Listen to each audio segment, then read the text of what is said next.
কূটনীতি এবং স্বাধীনতা যুদ্ধে টাঙ্গাইলবাসীর যে ভূমিকা রয়েছে সারা বাংলাদেশে যত জেলা রয়েছে সবার থেকে গৌরবময় ইতিহাস রচনা করেছেন ডক্টর ইউনূস সাহেব।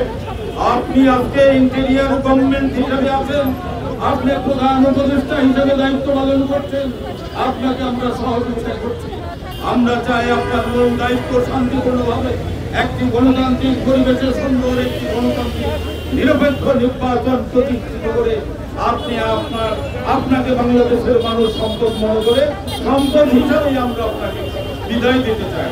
কিন্তু আপনি সেটা না করে আজকে যে দায়িত্ব মূলত আপনার নয়, এই ছোটখাটো বিষয় নিয়ে মাথা ঘামাতে গিয়ে যদি টাঙ্গাইলবাসীকে উত্তপ্ত করে তুলেন, বিশৃঙ্খল পরিস্থিতির সৃষ্টি করেন, তার সমস্ত দায় দায়িত্ব আপনাকে বহন করতে হবে।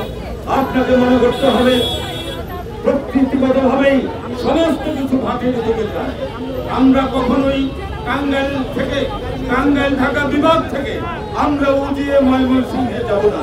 আজকে স্বাধীনতা উত্তর বাংলাদেশে আজকে আমাদের সমস্ত চাকরি, ছেলে মেয়েদের লেখাপড়া, আমাদের ব্যবসা, আমাদের বিভিন্ন পেশা ঢাকার সাথে আমরা কোনো অবস্থাতেই আমরা ঢাকাতে স্বাধীনতার পরে আমরা টাঙ্গাইলবাসীর অধিকাংশ মানুষ আজকে ঢাকাতে আমরা বাড়িঘর নির্মাণ করে এখানে স্থায়ীভাবে বসবাস করছি। এই অবস্থাতে কোনো ক্রমেই আমরা 7 ঘন্টা বাসে বসে বিভাগীয় সুযোগ নেবার জন্য অতএব আজকে আমরা স্বল্প পরিসরে শুধু আপনাকে জানান দিয়ে গেলাম, কোনো অবস্থাতেই এমন নিবর্তনমূলক সিদ্ধান্ত গ্রহণ করবেন না। যদি করেন তাহলে টাঙ্গাইলবাসী অতীতের ঐতিহ্যের ধারাবাহিকতায় এমন আন্দোলন সৃষ্টি করবে আপনার পথ দিয়ে টানাটানি বেঁধে যাবে।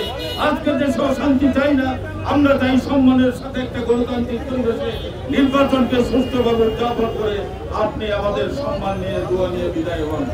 আজকে শুধু একটি বলবো, এই সিদ্ধান্ত থেকে আপনি স্রোতের বিপরীতে যাবেন না।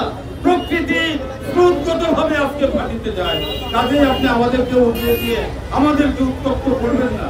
অতএব আমি আশা করি যে ধরনের সিদ্ধান্ত সংস্কার কমিটিতে নেওয়া হয়েছে এটা অবিলম্বে এটাকে বাতিল করা হোক এবং টাঙ্গাইল জেলাকে ঢাকা বিভাগের সাথে অন্তর্ভুক্ত নিরাপদের সাথে রাখা হোক।